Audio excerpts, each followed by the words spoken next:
यह कहानी है एक दुखी गर्भवती गाय कपिला की। दिनेश के पास थी 2 गाय, कपिला और गोरा। गोरा दूध दे रही थी और कपिला गर्भवती थी। दिनेश गोरा का दूध बेचकर कमाई करता था और इसलिए उस पर हमेशा मेहरबान रहता था, मगर कपिला दूध नहीं देती थी। कपिला को अच्छा खाना खिलाता था, मगर बेचारी गर्भवती कपिला के आगे सूखी घास डाल देता था, इसलिए कपिला हमेशा दुखी रहती। गोरा बहन, देखो तो यह दिनेश कितना लालची है। मैं इसे दूध नहीं देती तो मुझे सूखी घास खाने को देता है, और मैं इसे दूध देती हूँ इसलिए यह मुझे अच्छा खाना देता है। कपिला बहन, तू दुखी मत हो। जब तुम्हें बच्चा पैदा हो जाएगा, तुम इसे दूध देने लगोगी, यह तुम्हें भी अच्छा खाना देगा। तब तक पता नहीं मैं मरूंगी या बचूंगी। इस तरह भूखी प्यासी रहकर कब तक जिंदा रह पाऊंगी बहन। यह कहकर बेचारी कपिला की आंखें छलक आती हैं। गोरा से कपिला का रोना नहीं देखा जाता, तो वह कपिला को समझाते हुए कहती है, कपिला रो मत मेरी बहन, तुझे कुछ नहीं होगा। सुन, यह दिनेश लालची और निर्दय है तो क्या हुआ, इसकी घरवाली सुमन तो दयालु है ना। देखना, वह तुम्हारे बारे में जरूर कुछ सोचेगी। दिनेश जितना लालची और कठोर आदमी था, उसकी पत्नी सुमन उतनी ही दयालु और कोमल हृदय की थी। एक दिन वह दिनेश को कपिला के आगे सूखी घास डालते देखती है तो उसे बहुत बुरा लगता है। वह दिनेश से कहती है, आप भी कितने लालची और कठोर हो। इस गोरा को तो पौष्टिक आहार खाने को देते हो और इस बेचारी गर्भवती कपिला को बस सूखा चारा, और वह भी पेट भर नहीं। कोई जरूरी नहीं है, सूखी घास खाने से यह और इसका बच्चा मर नहीं जाएंगे। गोरा के दूध से होने वाली आमदनी में इसके खाने पर नहीं लुटा सकता। यह कहकर दिनेश चला जाता है और सुमन कपिला की तरफ देखती है तो उसकी आंखों से आंसू टपक रहे होते हैं। सुमन को कपिला पर बहुत प्यार आता है और वह स्नेह से कपिला का माथा सहलाते हुए कहती है, रो मत कपिला, मैं जानती हूँ कि तू गर्भवती है और इस हालत में तेरी और तेरे बच्चे की सेहत का ख्याल रखना जरूरी है। सुन ले, मैं तेरी रस्सी खोल देती हूँ, जा तू गोरा के साथ खाना खा ले।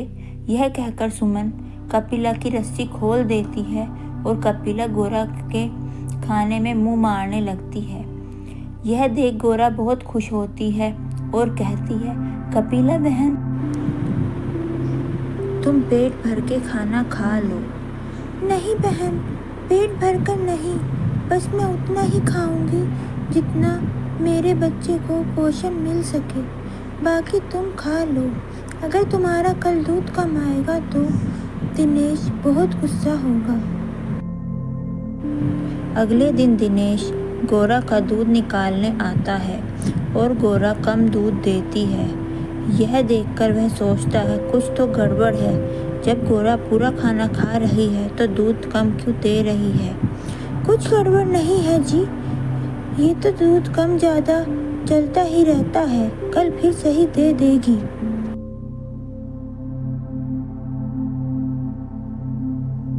दिनेश सुमन के यह कहने पर बात को भूल तो जाता है, मगर फिर एक दिन कपिला को गोरा के साथ खाना खाते देख लेता है। कपिला को गोरा का खाना खाते देख दिनेश को उस पर बहुत गुस्सा आता है और वह कहता है, अरे इस कमबख्त को किसने खोल दिया, इसकी ये थोड़ा खाना खा भी लिया तो कौन सा पहाड़ टूट पड़ा। यह भी हमारी ही गाय है, कल को यह भी तो दूध देगी। कल को दूध देगी ना, फिर आज अच्छा खाना क्यों खाए। आज से पूरे 4 दिनों तक इसे सूखी घास भी खाने को नहीं दूंगा, तब अकल ठिकाने आएगी इसकी। इतने निर्दय मत बनिए, गौ माता है और वह भी गर्भवती, इसे भूखी प्यासी रखा तो पाप लगेगा। अरे जा, लगने दे जो लगेगा, इसे सजा तो मिलेगी और सुनो, जो तुमने इसे खाना दिया तो तुम्हें भी घर से निकाल दूंगा, समझी? यह कहकर दिनेश कपिला को उसके खूंटे पर मजबूती से बांध देता है। बेचारी गर्भवती गाय खाना न मिलने पर 2 दिन में ही कमज़ोर हो जाती है और उसे अपने बच्चे की चिंता सताने लगती है। गोरा बहन, इस दिनेश ने तो मुझे मारने की ठान ली है।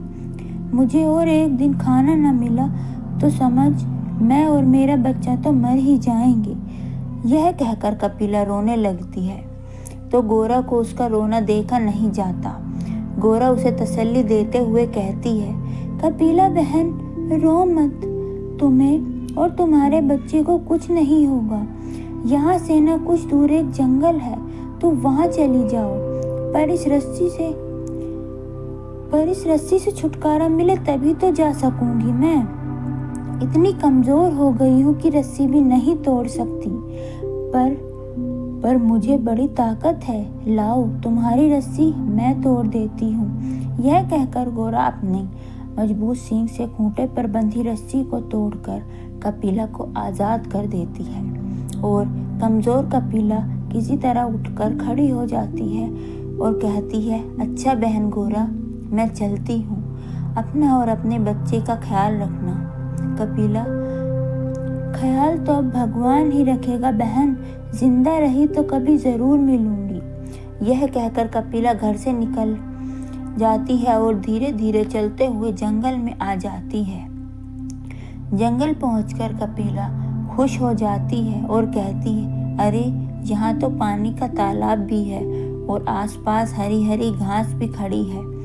पहले तो मैं पेट भर हरी घास खाऊंगी और फिर पानी पीऊंगी। यह कहकर कपिला पेट भर घास चढ़ती है और फिर तालाब में पानी पीकर वहीं एक पेड़ के नीचे अपना आश्रय बना लेती है। इधर कपिला के जाते ही दिनेश अचानक बीमार पड़ जाता है। उसकी हालत बिगड़ती देख वैद्य जी उसकी बीमारी को गंभीर बीमारी बताते हुए कहते हैं, दिनेश बेटा, तेरी बीमारी बड़ी गंभीर बीमारी है, पर मेरे पास इसकी दवाई है।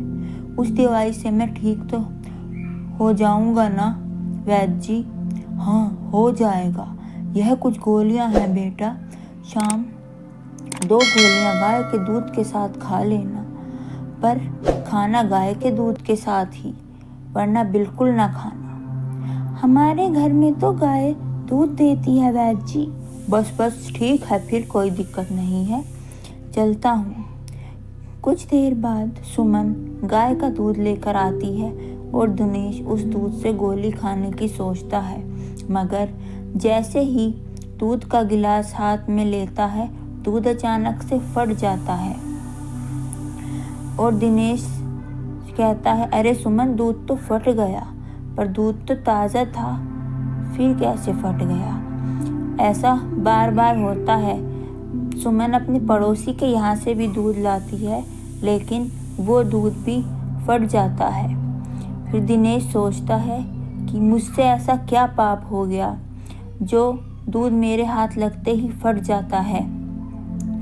फिर उसे अपनी गलती याद आती है। उसे उस गर्भवती गाय की याद आती है जिसे वह खाना नहीं देता था, जिस कारण वह भाग गई थी, और वह बहुत पछताता है। वहाँ दूसरी तरफ कपिला ने भी एक सुंदर से बछड़े को जन्म दिया। वह यह सोच रही थी कि इस घने जंगल में मैं अपने बच्चे को शेर, चीते और बाकी जानवरों से कैसे बचाऊंगी। अब मैं घर ही चलती। यह सोचकर कपिला घर की तरफ बढ़ती है और घर आ जाती है। उसे देखकर गोरा बहुत खुश होती है। आओ बहन कपिला, तुम्हें देखकर बहुत खुशी हुई। तुम्हारा बच्चा बहुत ही प्यारा है। वहाँ दिनेश को जैसे ही पता चलता है कि कपिला वापस आ गई है, वो भी दौड़ा हुआ आता है और कपिला से माफ़ी मांगता है। कपिला, मुझे माफ़ कर दो, मुझसे बहुत बड़ी गलती हो गई। कृपया मुझे माफ़ कर दो। ऐसा कहकर वह बहुत पछताता है। वहीं दिनेश की पत्नी फटाफट से कपिला का दूध निकालती है और दिनेश को दवाई देती है वह स्वस्थ हो जाता है और उसके बाद सब हंसी खुशी रहने लगते हैं।